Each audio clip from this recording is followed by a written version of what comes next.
বিসমিল্লাহির রহমানির রহিম। তো আজকে আমরা যেটা দেখবো একটা DHCP সার্ভার তৈরি করে দেখাবো। Dynamic host configuration protocol.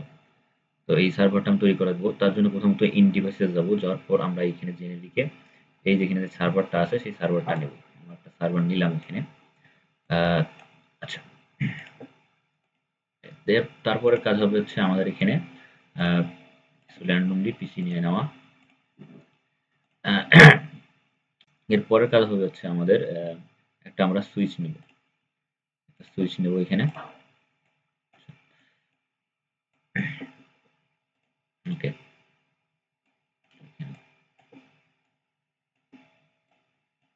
আচ্ছা। এর পরবর্তীতে কাজ হচ্ছে আমরা এই সবগুলোতে কানেকশন দিয়ে নিব। আমরা অটোমেটিকে গেলাম কানেকশনসে।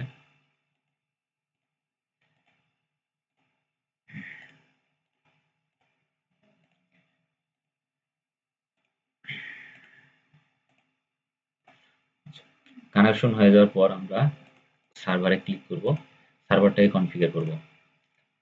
তো আমাদের এখানে উদ্দেশ্য হবে যে আমরা এই পিসি গুলোতে কোনো আইপি না দিয়ে এই সার্ভারের মাধ্যমে আইপি কনফিগার করব। তার জন্য প্রথমত আমরা আইপি কনফিগ দিলাম। এখান থেকে একটা ডিফল্ট আইপি দিয়ে দেব।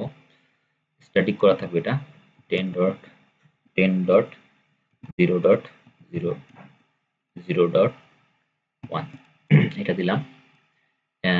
ডিফল্ট মার্কস এটাই থাকবে আমার, সাবনেট মার্কস আমার এটাই থাকবে।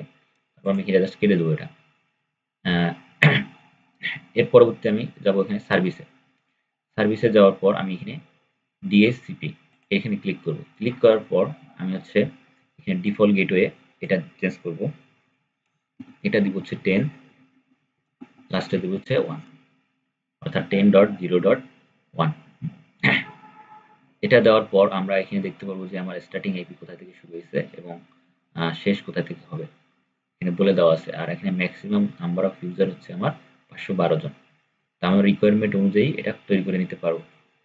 এখানে আমরা রিকোয়ারমেন্ট অনুযায়ী তৈরি করে নিতে পারবো। কোশ্চেনে যেরকম আছে সেরকম নিয়ে করে দিতে হবে। তারপর আমি সেভ করলাম। সেভ করার পর আমার জাস্ট পরবর্তী কাজ যেটা হবে সেটা হচ্ছে এই জায়গাগুলোতে এই পিসি গুলোতে যায় আগে আমরা আইপি দিতাম, এখানে আমরা এখন আইপি দেবো না। এখানে আমরা আর স্ট্যাটিক আইপি দেবো না, আমরা খালি ডিএসসিপি করে দেবো। তারপর আমরা দেখবো যে অটোমেটিক্যালি এখানে আইপি চলে আসবে, ডাইনামিক্যালি এই যে আইপি চলে আসছে। ওকে, এখন যদি আমরা এখানে যাই, এখানে যাওয়ার পর আবার আইপি কনফিগ করি, আবার ডিএসসি দিয়ে দিই, এখানে আবার অটোমেটিক্যালি আইপি নিয়ে নেবে। আচ্ছা, এটা আইপি নিয়ে নিছে, আমাদের কাজ হচ্ছে এটাতেও আইপি দিয়ে দেবো।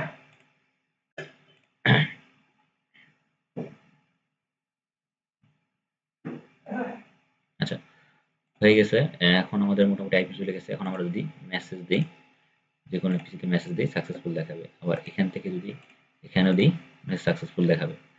আবার এখান থেকে যদি এখানেও দিই তাহলে মেসেজ সাকসেসফুল দেখাবে। এখন আমরা ইচ্ছা করলে এখানে আমাদের রিকোয়ারমেন্ট অনুযায়ী পিসি যোগ করতে পারবো। তো আমাদের এখানে বলে রাখি যে আমরা কয়টা পিসি যোগ করতে পারবো। আমাদের এখানে সার্ভিসে যাই দেখতে পারবো যে আমাদের এখানে ইউজার সংখ্যা ডিএসসিপিতে ইউজার সংখ্যা কত আছে, 512 জন। 512 জন আমরা আইপি অ্যাড্রেস অর্থাৎ ইউজার নিতে পারবো এই নেটওয়ার্কের আন্ডারে। সবাইকে ধন্যবাদ।